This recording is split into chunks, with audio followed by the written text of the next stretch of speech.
আসসালামু আলাইকুম। বাংলাদেশের অলরাউন্ডার সাকিব আল হাসানকে নিয়ে বা বিশ্বের সেরা অলরাউন্ডারকে নিয়ে কিছু বাংলাদেশের গণমাধ্যম, কিছু ইন্ডিয়ান গণমাধ্যম, বিশেষ করে ইন্ডিয়ার সাবেক ওপেনার বীরেন্দ্র সেহবাগ, এরকম কিছু নিম্ন শ্রেণীর নিম্ন লেভেলের মানুষের মুখে কিছু সমালোচনা শুনি। সেগুলো শুনলে কিন্তু মাথা ঠিক থাকে না। সে বিষয়ে আলোচনা করবো এই ভিডিওতে। দেখেন, আগে সেহবাগকে নিয়ে কথা বলি। ইন্ডিয়ান যে প্লেয়ার সেহবাগ, সে কিন্তু আন্তর্জাতিক ওয়ানডে, টেস্টে বা টি-20-তে তার কিন্তু যখন বিদায় বেলা, বিদায় ঘন্টা বাজে, তার সে কিন্তু ন্যূনতম কোনো মর্যাদা পায়নি। তারপর আইপিএল থেকে যখন সে গিয়েছে, সে কিন্তু এর আগের বছর রান পায়নি। তারপরে তাকে দলে নেয়নি ইন্ডিয়া কোনো ফ্র্যাঞ্চাইজি, তারপর সে বাতিয়েছে। তো তার মুখে যদি বিশ্বসেরা অলরাউন্ডার যে নাম্বার 1 এখনো আছে বর্তমানে, সাকিব আল হাসান, তার ধারের কাছেও কেউ নেই। গত ম্যাচে সে একটা 60+ ইনিংস খেলার পরে কিন্তু তার রান রেট, রেটিং রেটটা আরো বেড়ে গিয়েছে।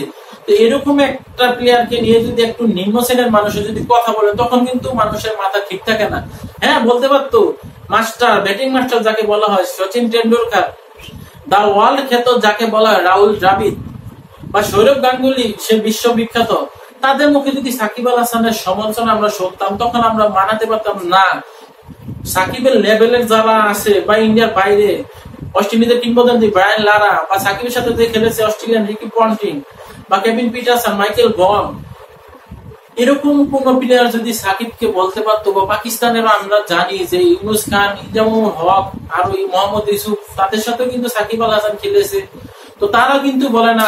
শ্রীলঙ্কার কুমার সাঙ্গাকারা, মাহেলা জয়বর্ধনে দিলশান, তারাও কিন্তু বলে না। তো সেহবাগ কোন ক্যাটাগরির প্লেয়ার?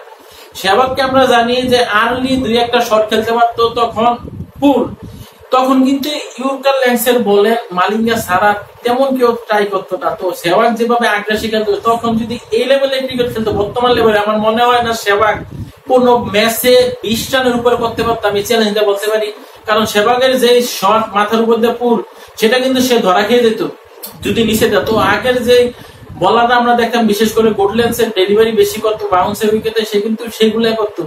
বা টি-20-র মধ্যে তার 2007 সালে যে টি-20 বিশ্বকাপটা ইন্ডিয়া জিতেছে, তার কিন্তু তেমন কোনো অবদান ছিল না। আমরা জানি গৌতম গম্ভীর, সে কিন্তু ভালো করেছে। ফাইনাল ম্যাচে কিন্তু মোহাম্মদ ইউসুফকে ট্রাই করা হয়েছিল ফাইনাল ম্যাচে।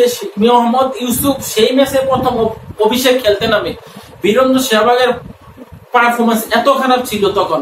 তো তার মতো একটা প্লেয়ার আমাদের বিশ্বসেরা অলরাউন্ডার, যে এখনো নাম্বার 1 এ অবস্থান আছে, তাকে নিয়ে কথা বলবে, সেটা কিন্তু আমরা মেনে নিতে পারি না।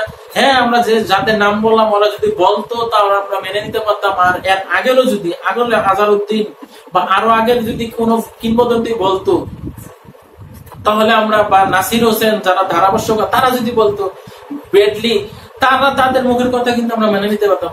সেহবাগের মুখের কথা কিন্তু এরকম হয় না। সেহবাগ, তুমি নিজেকে যাই মনে করো না, তোমার কেরিয়ার, বিশেষ করে তুমি যখন খেলেছো, তোমার আগ্রাসী মনোভাব, সেটা কিন্তু আমরা জানি। তুমি কিন্তু বাংলাদেশের সাথে আহামরি কিছু করতে পারো না। 2007 সালের বিশ্বকাপে এই অস্ট্রেলিয়ার মাটিতে কিন্তু তোমরা হেরে তারপর বাংলাদেশের সাথে বিদায় নিয়েছিলে কাঁদতে কাঁদতে, শ্রীলঙ্কার সাথে লাস্টের ম্যাচটা খেলে। সেটা কিন্তু আমাদের মনে আছে এখন স্পষ্ট ভাবে। শ্রীলঙ্কার সাথে তোমাদের ম্যাচটা হয়েছিল কিন্তু দিবারাত্রির ম্যাচ। তোমরা যখন কাটছো, বাংলাদেশের অধিকাংশ মানুষ কিন্তু ঘুমিয়েছিল। 2:30-3টার দিকে তোমাদের কান্না কিন্তু সবাই দেখতে পারেনি, এই জন্য কান্না মনে নেই। কিন্তু এই বছর কিন্তু বাংলাদেশ তোমাদের সাথে ম্যাচ আছে, সেই অস্ট্রেলিয়ার মাটিতে 2007 সালে, যেটা বাংলাদেশ তোমাদেরকে ধোলাই করেছিল। তো আমি আশা রাখছি বীরেন্দ্র সেহবাগের সেই জবাব আমরা বলে ব্যাটে দেব। বাংলাদেশ জয়লাভ করবে ইন্ডিয়ার সাথে এবারে বিশ্বকাপে, যেটা সুপার 8-এ পড়েছে। তো এইবার যদি বাংলাদেশ অস্ট্রেলিয়ার মাঠে যদি ইন্ডিয়াকে দিতে পারে, তখন কিন্তু মোক্ষম জবাব হবে সেহবাগের। কারণ গত যে টি-20 বিশ্বকাপ 2022 সালে, সেটা কিন্তু লিটন কুমার দাসকে অনাকাঙ্ক্ষিত দুর্নীতি করে ভিজা পিচে, আউটফিল্ড ভিজা পিচের মধ্যে রান আউট করা হয়েছিল রোহিত শর্মা এবং ইন্ডিয়ার ক্যাটাগরিতে। সেটা কিন্তু একটা চিট ছিল, 2 নম্বরে ছিল। সেটার জন্য কিন্তু আমরা বিসিবি পরে আইসিসির কাছে লিখিত আবেদন জানাইছিলাম। আইসিসি মানে ইন্ডিয়া, সেটা কিন্তু আমরা জানি।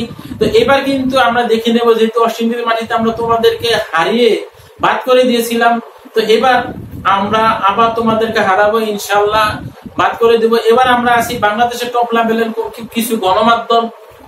তারা বলে সাকিব বলে চোখে দেখে না। আরে ভাই, তোরা যদি কোনোদিন ব্যাটে বলে ক্রিকেট খেলে থাকিস, ভাই তোদেরকে একটা কথা বলি, তোরা একটা বল 120-30 ফেস করিস এক চোখে কম দেখে, তখন দেখবি বলটা কিভাবে আসে।